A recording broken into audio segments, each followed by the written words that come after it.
बिस्मिल्लाहिर्रहमानिर्रहीम। नमाज असर के बाद इस सूरत की तिलावत अल्लाह खुद करते हैं। ये सूरत गरीबों को अमीर, बीमारी को सेहतमंद और हाजतमंदों की हाजत को पूरा करती है। हर एक परेशानी को ख़त्म करती है। वो सूरत ये है। मोहतरम नाजरीन, कुरान मजीद की वो सूरत जिसकी तिलावत खुद अल्लाह तबारक व तआला करते हैं। ये दावा अगरचे हमारे फ़हम से बुलंद है, लेकिन उसकी रूहानी गहराई हमें एहसास दिलाती है कि कुरान की बाद सूरतें ऐसी हैं कि जिन्हें अल्लाह रब्बुल इज़्ज़त ने अपने खसूसी कलाम में ऐसी तासीर अता फरमाई है जो बंदे के दिलो दिमाग, रूह जिस्म और दुनिया और आखिरत सब को मुनव्वर कर देती है। इन्हीं में से एक सूरत ऐसी भी है कि जिसे अल्लाह तबारक व तआला खुद पढ़ते हैं। ये सूरत गरीबों का अमीर, बीमारों को सेहतमंद और हाजतमंदों की हर हाजत को पूरा कर देती है। नाज़रीन, इस सूरत का वजीफ़ा इंसान को रूहानी तरक्की, दुनियावी सुकून और उखरवी निजात अता करता है। यह सूरत अपनी तासीर रुबानी और मानवी हौसले में ऐसी बेमिसाल है कि उसके बारे में कहा जाता है कि अगर कोई बीमार इस सूरत को दिल से सुने तो शफा पा लेता है, अगर कोई परेशान दिल से पढ़े तो सुकून पा लेता है, अगर कोई फ़कीर खलूस से तिलावत करे तो वो मालदार हो जाता है, और अगर कोई गुनहगार सच्चे दिल से उसके मफ़हूम पर गौर करे तो अल्लाह के करीब हो जाता है। यह सूरत मुबारक हमें यह सिखाती है कि अल्लाह की रहमत हर चीज़ पर गालिब है। यह सूरत दरअसल अल्लाह की मोहब्बत का तराना है। तो नाजरीन, अल्लाह ताला के प्यारे कलाम पाक से पढ़ी जाने वाली सूरत के बारे में जानने के लिए गुजारिश है कि वीडियो को आखिर तक लाजमी देखेगा। नाजरीन, कुरान की बहुत ही प्यारी सूरत जिसकी तिलावत अल्लाह तबारक व तआला खुद फरमाते हैं। जो बंदा रोज़ाना किसी भी परेशानी के लिए पढ़ता है, चाहे वो बीमारी हो और रिज़्क की परेशानी हो या कारोबारी परेशानी हो, हत्ता कि जिस मकसद के लिए भी वो सूरत पढ़ता है वो मकसद इंशाअल्लाह पूरा हो जाता है। दुनिया और आखिरत की सख्तियों से उसे निजात मिलती है। ये सूरत आपको अल्लाह ताला के बेहद करीब कर देती है।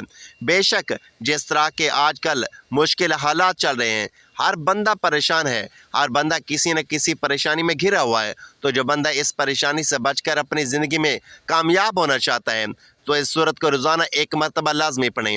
यह सूरत गरीबों का अमीर, बीमारों को सेहतमंद और हाजतमंदों की हाजत को पूरा करती है। अगर कोई सुबह पढ़ेगा तो फरिश्ते दिन भर उसकी हिफाजत करेंगे, और अगर कोई रात को पढ़ेगा तो फरिश्ते सारी रात उसकी हिफाजत करेंगे। ये ख़ानदान के अंदरूनी अमल को बरकरार रखने और किसी भी किस्म के तनाज़ात को दूर रखने में भी मदद फराहम करती है। ये कुरान पाक की वो सूरत है कि जिसकी तिलावत अल्लाह तबारक व तआला खुद जन्नत में फरमाएंगे।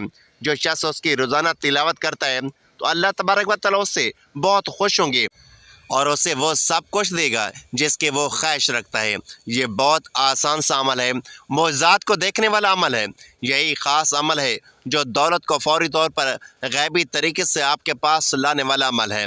यह एक ऐसा अमल है जिससे रोज़ाना लोगों ने वजीफ़ा पढ़ा और सुबह शाम रिज़्क़ की उन पर बारिश होती रही, उनके हालात बेहतर हो गए, वो दौलत से माला माल हो गए, घर में कारोबार में दौलत की रेल पेल हो गई, दौलत की बरसात सुबह से उनकी ज़िंदगी में शुरू हो गई, दौलत की तूफ़ानी बारिश बरसने लगी। नाज़रीन, वैसे तो अल्लाह ताला के कलाम पाक की हर आयत, हर सूरत ही अपने अंदर एक ख़ास मकाम रखती है, लेकिन आज जिस सूरत का हम वजीफ़ा बताने जा रहे हैं, जिसे रोज़ाना पढ़ने का बहुत ही बाबरकत अमल है कि जिसके पढ़ने से बीमार को सेहत मिल जाती है, माली तंगदस्ती दूर हो जाती है, रिज़्क़ की फरावानी होती है, इंसान की हर हाजत पूरी हो जाती है, तो वो ख़ास सूरत मुबारका सूरत रहमान है, जो अरूसुल कुरान यानी कुरान की दुल्हन के लक़ब से जानी जाती है। सूरतुर रहमान कुरान मजीद की 55 नंबर की सूरत है, जिसका आगाज़ अल्लाह ताला के एक अजीम सिफ़ाती नाम अर्रहमान से होता है, जिसका मतलब है निहायत मेहरबान, बेहद रहम फरमाने वाला। इस सूरत की कुल 78 आयात हैं और ये मदीना या मक्का में नाजिल हुई। जमहूर उलमा की राय के मुताबिक ये एक मक्की सूरत है। अल्लाह तबारक व तआला ने इस सूरत में अपनी बेशुमार नेमतों का जिक्र फरमाया और हर नेमत के बाद बार बार ये आयत दोहराई, फ़बी आलाई रब्बिकुमा तुकज़्ज़िबान, यानी फिर तुम अपने रब की कौन कौन सी नेमतों को झुटलाओगे। ये आयत इस सूरत में 31 मरतबा दोहराई गई, जो कि कुरान करीम में किसी भी आयत का सबसे ज़्यादा तकरार का मुनफरद एजाज़ रखती है। یہ آیت بار بار دہرانا دراصل انسان کے دل کو جھنجھوڑنے کے مترادف ہے، تاکہ وہ اللہ کی نعمتوں کو پہچانے، اس کا شکر ادا کرے اور اس سے لو لگائے۔ جب انسان اپنے گناہوں پر نادم ہو کر اللہ کی طرف جھکتا ہے تو سورۃ الرحمن جیسے کلام کو پڑھنا اس کے دل کی صفائی، نیت کی پاکیزگی اور روح کی پابندی کا ذریعہ بن جاتا ہے۔ حضرت علی رضی اللہ تعالیٰ عنہ فرماتے ہیں کہ میں نے رسول اللہ صلی اللہ علیہ وآلہ وسلم کو فرماتے ہوئے سنا کہ ہر چیز کا ایک دل ہوتا ہے اور قرآن کا دل سورۃ الرحمن ہے۔ سورۃ الرحمن ایک ایسی سورت ہے کہ جس کی تلاوت کرنے والا نہ صرف دنیا کے فائدے دیکھتا ہے بلکہ آخرت میں بھی اللہ کی خاص رحمت کے سائے میں چلا جاتا ہے۔ اس صورت کا وظیفہ رزق میں کشادگی، شادی میں آسانی، دشمنوں سے نجات، حسد اور جادو سے حفاظت اور اولاد کی بہتری اور ہر مقصد کی تکمیل کا عظیم ذریعہ ہے۔ جس بندے کے دل میں نیت ہو کہ وہ صرف اللہ کی رضا کے لیے یہ وظیفہ کرے، اس کے لیے یہ صورت دنیا کی سب سے بڑا عمدہ دعا اور سب سے خاص ندا بن جائے گی۔ حضرت عبداللہ بن مسعود رضی اللہ تعالیٰ عنہ سے روایت ہے کہ رسول اللہ صلی اللہ علیہ وآلہ وسلم نے ایک رات جنات کو سورۃ الرحمن سنائی۔ جب آپ صلی اللہ علیہ وآلہ وسلم ہر بار فَبِأَيِّ آلَاءِ رَبِّكُمَا تُكَذِّبَانِ پڑھتے تو جنات جواب دیتے لا بِشَيْءٍ مِّن نِّعَمٍ رَبَّنَا تُكَذِّبْ فَلَكَ الْحَمْدُ، یعنی اے ہمارے رب، ہم تیری کسی نعمت کو نہیں جھٹلاتے، تمام تعریفیں تیرے ہی لیے ہیں۔ جب صحابہ کرام رضی اللہ تعالیٰ عنہ کو یہ بات پتہ چلی، ہم تو جنات سے بھی گئے گزرے ہیں، ہم تو خاموش رہتے ہیں۔ اس پر آپ صلی اللہ علیہ وآلہ وسلم نے فرمایا تمہیں جنات کی پیروی کرنی چاہیے۔ محدثین و مفسرین نے بیان کیا ہے کہ رسول اللہ سورۃ الرحمن کی تلاوت کرنے والوں کو اللہ رزق میں کشادگی عطا فرماتا ہے۔ اولیاء و صوفیاء نے تجربہ کیا ہے کہ جو شخص مسلسل سورۃ الرحمن کو توجہ سے سنتا اور سمجھ کر پڑھتا ہے اسے دل کا سکون، ذہنی سکون اور جسمانی شفا حاصل ہوتی ہے۔ حضرت امام زین العابدین رحمۃ اللہ علیہ جب سورۃ الرحمن کی تلاوت کرتے تو آیت فَبِأَيِّ آلَاءِ رَبِّكُمَا تُكَذِّبَانِ پر پہنچ کر رو پڑتے اور بار بار کہتے یا اللہ میں تیری کسی نعمت کا انکار نہیں کرتا۔ ایک دفعہ ایک شخص اللہ کے ایک برگزیدہ بندے کے پاس آیا جو شدید تنگ دستی، بیماری اور پریشانی میں مبتلا تھا، تو بزرگ نے فرمایا اور روزانہ سورۃ الرحمن فجر کے بعد خلوص سے پڑھا کرو۔ کچھ ہفتے بعد وہ شخص واپس آیا، اس کا چہرہ چمک رہا تھا، اس کا کاروبار چل پڑا اور اس کے مسائل حل ہو چکے تھے۔ وہ شخص کہہ رہا تھا کہ اللہ کی رحمت نے مجھے ہر میدان میں کامیاب کر دیا۔ ناظرین، یہ وظیفہ اپنے اللہ تبارک و تعالیٰ پر پورا یقین اور اپنے اللہ سے امید رکھتے ہوئے کرنا ہے۔ کسی بھی صورت آپ کو مایوس نہیں ہونا، کیونکہ اچھے اور برے حالات ہمیشہ کے لیے نہیں ہوتے ہیں، اس لیے آپ نے نا امیدی کا شکار نہیں ہونا، کیونکہ زندگی بھی عجیب ہے۔ کبھی کبھی یہ اتنی خوبصورت لگتی ہے کہ جی چاہتا ہے کہ ہمارا ناطہ ہمیشہ کے لیے زندگی سے جڑا رہے، کبھی یہ ناطہ نہ ٹوٹے، اور کبھی جب زندگی ہماری امید اور توقعات پوری کرنے میں ناکام رہتی ہے تو دل کرتا ہے کہ یہ زندگی جلد ختم ہو جائے۔ مگر یہ حقیقت ہے کہ دکھ اور درد میں وقت طویل سے طویل تر ہو جاتا ہے۔ اسی طویل سفر انسان ہار کر مایوسی کا شکار ہو جاتا ہے۔ انسان خود بھی سمجھ نہیں پاتا کہ آخر اس ساری صورتحال سے کیسے نمٹا جائے۔ ناظرین، انسان کی فطرت ایسی ہے کہ اسے زندگی میں سب کچھ اپنے مطابق چاہیے۔ جب اس کی منزل اور منشا کے مطابق نہیں ہوتا تو وہ مایوس ہو جاتا ہے، وہ ناامید اور مایوس ہو جاتا ہے۔ ساتھ ہی اسے احساس ستاتا ہے کہ اب اسے مزید نہیں جینا۔ انسان بنیادی طور پر جلد باز واقع ہوا ہے۔ اسے اگر کچھ حاصل نہیں کرنا ہو تو وہ اس کے لیے تگ و دو کرتا ہے، دعائیں مانگتا ہے، محنت کرتا ہے، مگر جب اس کی منشا کے مطابق اس کو پھل نہیں ملتا تو وہ تھک جاتا ہے، اور اس تھکن میں وہ مایوسی کے اندھیروں میں اپنا وجود، اپنی امید اور اپنا یقین کھو بیٹھتا ہے۔ اسے زندگی بے رنگ لگنا شروع ہو جاتی ہے۔ دوسرے الفاظ میں اس کی زندگی میں دلچسپی بھی ختم ہو جاتی ہے۔ مگر یاد رکھیں، کچھ بھی ہمیشہ کے لیے نہیں ہوتا۔ وقت کی ایک خوبصورتی ہے کہ یہ کبھی بھی ایک جیسا نہیں رہتا۔ مشکل ہو تو آسانی بھی مل جاتی ہے۔ حالات چاہے جتنے بھی کٹھن ہوں، مشکلات کے بادل جتنے بھی کالے کیوں نہ ہوں، آسانی کی صبح کا سورج ضرور طلوع ہوتا ہے۔ نہ دکھ سدا رہتا ہے اور نہ ہی سکھ۔ ایسے ہی ناکامی اور کامیابی بھی ہمیشہ کے لیے ہے، ہمیشہ کے لیے نہیں ہے۔ اسی لیے سب سے پہلے اہم بات یہ ہے کہ انسان کو کبھی بھی مایوس نہیں ہونا چاہیے، بلکہ مشکلات کے آنے پر مایوسی کے اندھیرے میں امید اور یقین کا چراغ جلاتے رہنا چاہیے۔ क्योंकि अगर इंसान मायूसी के अंधेरे में उम्मीद का चिराग जलाता है तो उसकी रोशनी इंसान के वजूद को मुनव्वर कर देती है। नाज़रीन, आज इस वीडियो के अंदर मैं आपको गलतियां बताने लगा हूं, कुछ वजूहात बताने लगा हूं कि जिसकी वजह से आपका वजीफ़ा अमल नहीं करता, जो आपके घरों में होती हैं आपको पता भी नहीं होता। गलती की वजह से आपके घर के अंदर परेशानी ही परेशानी आ जाती हैं, बीमारियां ही बीमारियां आ जाती हैं, घर के अंदर लड़ाई झगड़े आम हो जाते हैं, रिज़्क़ की तंगी हो जाती है, बेबरकती हो जाती है, रिज़्क़ के दरवाजे हमेशा के लिए बंद हो जाते हैं। अगर आप वो गलती अपने घर में करते हैं, आज के बाद इन गलतियों को कभी मत करना। और इनमें आपको 3 ऐसे काम बताने वाला हूं जो आपने अपने घर में लाजमी तौर पर कर लेने हैं।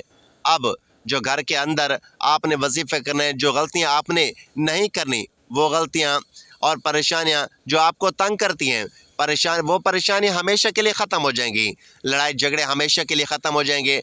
अब जो घर के अंदर रिज़्क़ की कमी है, बीमारियां हैं, किसी भी किस्म का कोई भी मसला मसाइल होगा, इंशाअल्लाह ताला फ़ौरन हल हो जाएगा। कुछ लोग यकीन नहीं रखते, वो कहते हैं कि हमें तो कुछ नहीं मिलेगा, वो कहते हैं कि हमारी तो कभी किस्मत नहीं बदलेगी, हमारे तो कभी दिन नहीं बदलेंगे, हम तो ऐसे ही गरीब के गरीब ही रहेंगे। नाज़रीन, अब मैं आपको वो गलतियां बताने लगा हूं जो आप वजीफ़ा करते वक्त ज़रूर करते हैं। सबसे पहली और सबसे बड़ी गलती क्या होती है? आप लोग वज़ू भी नहीं करते, आप लोग नमाज भी नहीं पढ़ते, आप लोग कुरान पाक की तिलावत भी नहीं करते हैं। मैं आपको हर वीडियो के अंदर ये बात कहता रहता हूँ कि कोई भी अमल, कोई भी वजीफ़ा नमाज के बगैर मुकम्मल नहीं होता, नमाज के बगैर कुछ भी नहीं होता, कोई भी वजीफ़ा काम नहीं करता है। एक गलती आपकी है कि आप लोग नमाज के बगैर वजीफ़ा करना शुरू कर देते हैं। और दूसरी बड़ी गलती ये है जो आप सबसे ज़्यादा करते हैं, जिसका आपको पता भी नहीं होता कि ये सबसे बड़ी गलती है कि जब आप वजीफ़ा करना शुरू करते हैं, जो आपके आसपास होता है उसके साथ आप बातें भी करते रहते हैं, उसके साथ गपशप भी करते हैं, उनको बता भी देते हैं कि मैं ये अमल कर रहा हूँ, इस काम के लिए कर रहा हूँ, तो इसलिए आपका अमल मुकम्मल काम नहीं करता, आपका वजीफ़ा टूट जाता है। आज के बाद इन गलतियों को कभी मत करना। वजीफ़ा करने का सही तरीका ये होता है कि आपने अब बावुज़ू हो जाना है। अब वज़ू किया, वज़ू करने के बाद नमाज पढ़ ली। जब आप नमाज पढ़ लें, अब उस जगह पर जाकर बैठना जहां आपको लगता है कि इधर मेरे आसपास कोई नहीं आएगा। जब आपके आसपास कोई भी नहीं आएगा तो फिर आपकी पूरी तवज्जो अपने वजीफ़े की तरफ ही होगी। अब आपने वजीफ़ा शुरू करना है, फिर वजीफ़ा ख़त्म होने से पहले पहले ही अल्लाह तबारक व तआला का मौज़ा देख लेना है।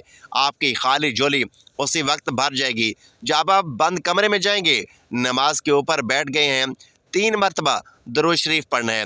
दरूद शरीफ आप कोई सा भी पढ़ सकते हैं, लेकिन दरूद इब्राहिमी की फजीलत सबसे अफसल है। अब मैं आपको वजीफ़ा बताने लगा हूँ, कोशिश करनी है कि आज इस वजीफ़े को अपने पास लिख कर ज़रूर लिख लें। आपने सबसे पहले 3 मरतबा दरूद शरीफ पढ़नी है। दरूद शरीफ तो वैसे भी कसरत के साथ पढ़ते रहा करें, चलते फिरते, उठते बैठते, दुकान पर बैठे हैं, चाहे अपने घर में बैठे हैं, कहीं से आ रहे हैं, कहीं पर जा रहे हैं, दरूद शरीफ को कसरत के साथ पढ़ते रहा करें। इससे आपको बहुत बड़ा फ़ायदा होगा। दरूद पाक का एक बहुत बड़ा फ़ायदा ये है कि उसकी बरकत से बंदों को अल्लाह तबारक व तआला और उसके प्यारे महबूब हज़ूर नबी करीम सल्लल्लाहु अलैहि वसल्लम का क़ुर्ब हासिल होता है। हज़रत इब्न मसूद से रिवायत है कि रसूल अकरम हज़रत मोहम्मद सल्लल्लाहु अलैहि वसल्लम ने इरशाद फरमाया, यानी क़यामत के रोज़ मुझसे सबसे करीब या मेरी शफ़ाअत का सबसे ज़्यादा हकदार वो शख्स होगा जिसने मुझ पर सबसे ज़्यादा दरूद शरीफ पढ़ा होगा। अबू दाऊद शरीफ में हज़रत अबू हुरैरा रज़ी अल्लाह तआला अन्हु से रिवायत है कि रसूलुल्लाह सल्लल्लाहु अलैहि वसल्लम ने इरशाद फरमाया, यानी जो भी मुझे सलाम भेजता है तो अल्लाह तबारक व तआला मेरी रूह को उसकी तरफ मुतवज्जो फरमा देता है, हत्ता कि मैं उसका जवाब भी देता हूँ। तिरमिज़ी शरीफ में हज़रत अबी बिन काब रज़ी अल्लाह तआला अन्हु से रिवायत फरमाते हैं कि मैंने अर्ज़ किया, या रसूलल्लाह सल्लल्लाहु अलैहि वसल्लम, मैं आप पर बहुत ज़्यादा दरूद शरीफ पढ़ता हूँ, तो कितना दरूद शरीफ मुकर्रर कर दूँ? फरमाया कि जितना चाहो। मैंने कहा 4 हिस्सा। फरमाया जितना चाहो, लेकिन अगर दरूद शरीफ बढ़ा दो तो तुम्हारे लिए बेहतर है। मैंने कहा कि आधा हिस्सा। फरमाया जितना चाहो, लेकिन अगर दरूद शरीफ बढ़ा दो तो तुम्हारे लिए बेहतर है। मैंने अर्ज़ किया कि 2/3। फरमाया जितना चाहो, लेकिन अगर दरूद शरीफ बढ़ा दो तो तुम्हारे लिए बेहतर है। میں نے عرض کیا کہ میں سارا درود شریف ہی پڑھوں گا۔ فرمایا کہ تب تمہارے غموں کو کافی ہوگا اور تمہارے گناہ مٹا دے گا۔ ترمذی شریف میں حضرت علی المرتضیٰ رضی اللہ تعالیٰ عنہ سے روایت ہے کہ رسول اللہ صلی اللہ علیہ وآلہ وسلم نے ارشاد فرمایا، بڑا کنجوس وہ شخص ہے کہ جس کے سامنے میرا ذکر ہو اور وہ مجھ پر درود شریف نہ بھیجے۔ ترمذی شریف میں ہے کہ حضرت عمر فاروق رضی اللہ تعالیٰ عنہ سے مروی ہے کہ آپ نے فرمایا، دعا آسمان اور زمین کے درمیان ٹھہری رہتی ہے، اس سے کچھ اوپر آسمان کی طرف نہیں چڑھتی کہ جب تک تم اپنے نبی کریم صلی اللہ علیہ وآلہ وسلم پر درود شریف نہ بھیجو۔ حضرت علی المرتضیٰ رضی اللہ تعالیٰ عنہ فرماتے ہیں کہ اللہ تعالیٰ نے جنت میں ایک درخت پیدا کیا جس کا پھل سیب سے قدرے بڑا، انار سے قدرے چھوٹا، سیب سے زیادہ نرم، شہد سے عمدہ شیریں، مشک سے زیادہ خوشبو رکھنے والا، شاخ مروارید کی، تنا سونے کا، پتے زبرجد کے، اور یہ نبی کریم صلی اللہ علیہ وآلہ وسلم پر صلاۃ و سلام پڑھنے والوں کے لیے مختص ہوگا، ان کے علاوہ کوئی اور اسے دیکھ نہ پائے گا۔ حضور سید عالم صلی اللہ علیہ وآلہ وسلم نے فرمایا، جو مجھ پر درود بھیجتا ہے اس پر فرشتے درود بھیجتے ہیں، خود خدا اپنی شان کے مطابق درود بھیجتا ہے کہ جس کے باعث تمام آسمان اور زمین والے درود بھیجتے ہیں، بلکہ درخت، چرند، پرند، غرض یہ کہ کوئی ایسی چیز باقی نہیں رہتی جو درود نہ بھیجتی ہو۔ سید الانبیاء حضرت محمد صلی اللہ علیہ وآلہ وسلم نے فرمایا، جب کوئی آدمی مجھ پر درود شریف پڑھتا ہے تو منادی پکار کر کہتا ہے کہ اللہ تعالیٰ اس کے بدلے تجھ پر 10 بار درود بھیجے۔ آسمان والے یہ سن کر کہتے ہیں کہ تیرے درود شریف کے بدلے 100 بار تجھ پر رحمت فرمائے۔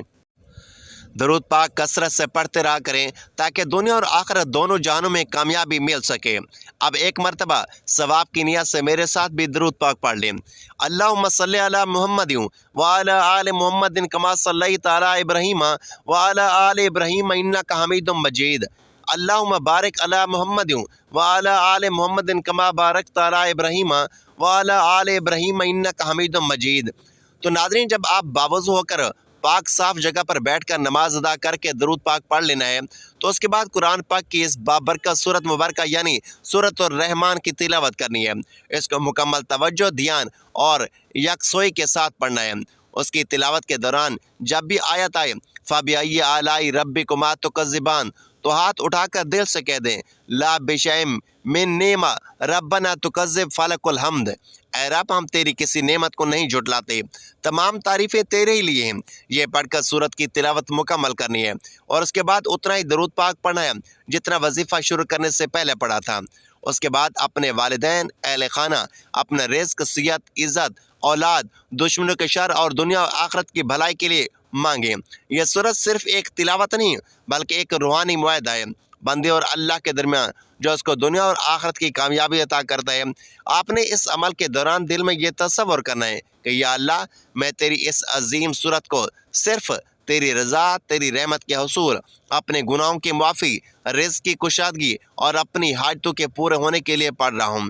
یا اللہ، یا رحمان، یا رحیم، یا اللہ، ہم نے تیری رحمت والی سورت پڑھی، ہم تیرے عاجز بندے ہیں۔ یا اللہ، ہمارے گناہوں کو معاف فرما، رزق میں برکت دے، ہماری حاجتوں کو پورا فرما، ہمارے گھروں میں سکون، ہمارے دلوں میں تیرا عشق اور ہمارے جسم کو شفا عطا فرما۔ یا اللہ، ہمیں سورۃ الرحمن کے صدقے اپنے رضا و قرب عطا فرما۔ آمین یا رب العالمین۔ دعا ہے کہ اللہ تعالیٰ نیکی کے بات کو سننے، سمجھنے اور اس پر عمل کرنے کی توفیق عطا فرمائے۔ میرا سنانا اور آپ کا سننا اپنی بارگاہ الہی میں قبول و منظور فرمائے اور ہمارا خاتمہ ایمان پر فرمائے۔ آمین یا رب العالمین۔